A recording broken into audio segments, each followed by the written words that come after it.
எல்லாத்துக்கும் வணக்கம். ஸோ நான் கொஞ்ச நாளாக வந்து அந்த இஎஸ்பியை பற்றி ஆராய்ச்சி பண்ணிக்கிட்டு இருந்தேன். அப்புறம் ஆஸ்ட்ராலஜி, நியூமராலஜி. ஸோ ரொம்ப காலமாக இருக்குது. அந்த இஎஸ்பின்றது ஒரு விஷயம் வந்து என்னை ரொம்பவும் பாதிச்சிச்சு.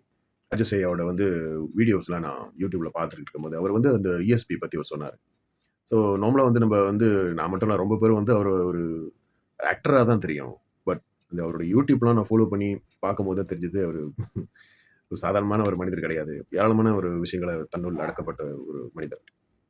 அவருடைய வீடியோஸ் இந்த யூடியூப்ல பார்க்கும்போது தான் நான் ஃபாலோ அஃப்கோர்ஸ் அவர் மிகப்பெரிய ஒரு ஃபேனாகவே மாறிட்டேன்.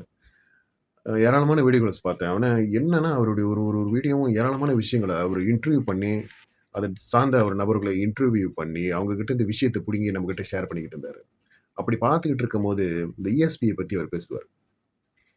அப்போதான் நான் இன்னும் டீப்பாக அவருடைய வீடியோஸ்லாம் நிறைய வீடியோ ராஜசாயோட வீடியோ வந்து நிறைய வீடியோ நான் பார்த்துட்டு இருந்தேன். அந்த இஎஸ்பியை பற்றி. ஏன்னா எனக்கு அந்த சிம்டம் கொஞ்சம் இருந்துச்சு. ஒரு சில பேருக்கு வந்து ஒரு 5% இருக்கும். எல்லாத்துக்கும் இருக்கும். எல்லா மனுஷங்களுக்கும் இருக்கும் அந்த இஎஸ்பின்றது. Extra sensory prescription. ஒரு சில பேருக்கு வந்து ஒரு 5% இருக்கலாம். சில பேருக்கு ஒரு 20% இருக்கலாம். சில பேருக்கு 50% இருக்கலாம். இன்னும் சில பேருக்கு 100% இருக்கலாம். அது எப்படின்னா நடக்கக்கூடியது வந்து முன்கூட்டியே அவங்களால உணர முடியும்.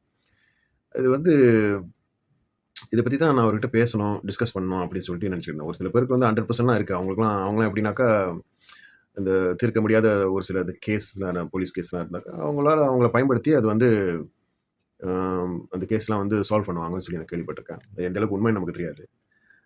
ஸோ இதை பற்றி நான் விசாரிக்கலாம் அப்படின்ட்டு அவர்கிட்ட பேசலாம்னு சொல்லிட்டு தான் எனக்கு அவரை நான் கான்டாக்ட் பண்ணேன். ஜோதிடம் அப்புறம் அந்த இஎஸ்பி பற்றி பேசணும்னு சொல்லிட்டு அவர் கான்டாக்ட் பண்ணோம். இப்போ என்னன்னா டிசம்பர் வாழ்க்கையில் தான் நான் அவரை போய் பார்க்கணும்னு சொல்லி நான் நினச்சிட்டு இருந்தேன். நான் அதுக்குள்ளே அவருடைய மறைவு வந்து மிகப்பெரிய ஒரு இழப்பு. சினிமா உலகத்துக்கு மட்டும் இல்லை, என்ன மாதிரி அவரோட யூடியூப் ரசிகர்களாக இருக்கிறாங்களே, அவங்க அந்த யூடியூப் மூலியமாக தான் தெரிய வந்தது அவர் சாதாரண நடிகர் கிடையாது. ஏராளமான விஷயத்தை வந்து தன்னுள் நடக்கும். அவருக்கு ஏராளமான நாலேஜபிள் பர்சன். அவர் இப்போ இருந்திருந்தா கூட இன்னும் நிறைய விஷயங்களை வந்து நம்மளுக்கு ஷேர் பண்ணிட்டு இருந்திருப்பாரு. அவர் ஏற்கனவே ஆசனா வேலை செஞ்சுருந்தார். என்னை பொறுத்த வரைக்கும் அவர் யூடியூப் ஆசனாவே நான் நினச்சிட்டு இருந்தேன். ஸோ அவர்கிட்ட நான் ஃபோனில் பேசிக்கிட்டு இருந்தேன். ஒரு 2-3 வாட்டி ஃபோனில் பேசியிருக்கிறேன். ஃபர்ஸ்ட் டைம் பேசும்போது வந்து சில விஷயங்களை போட்டு வாங்கினார்.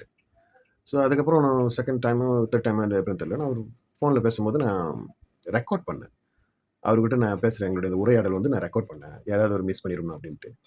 அது ஆக்சிடென்ட்டில் நான் என்னோடய ஃபோனில் பார்த்துக்கிட்டு இருக்கும்போது நான் பார்த்தேன். ஸோ அதை நான் உங்களுக்கு ஷேர் பண்ணணும்னு நினைக்கிறேன்.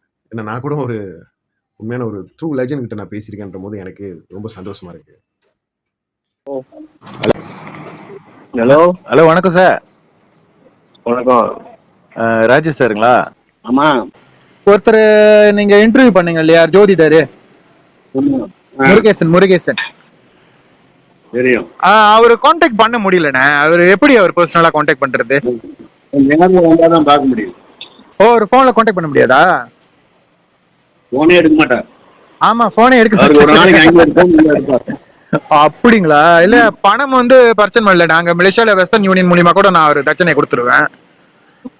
நீங்க அது தட்சணை கொடுப்பீங்க, நேர்ல வந்தாதான் சொல்லுவாரு, போன்ல எல்லாம் சொல்ல மாட்டாரு. ஓ, நேர்ல வரணுமா?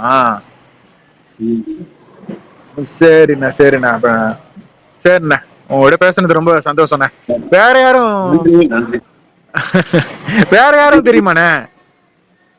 அவருக்கு நீங்க யாரும் இல்லைங்க. ஓ, சரிண்ணா. அப்போ எப்படியாவது நான் வந்து பாக்குறேண்ணா அவரை. வாங்க. ஓகேண்ணா.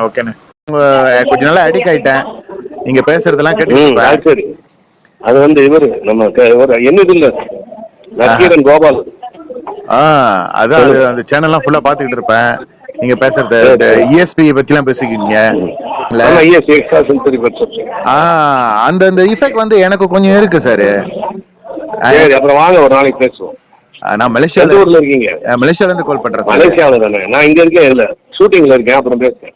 சரிங்க சார். நான் ஏதாவது வாட்ஸ்அப் பண்றேன்.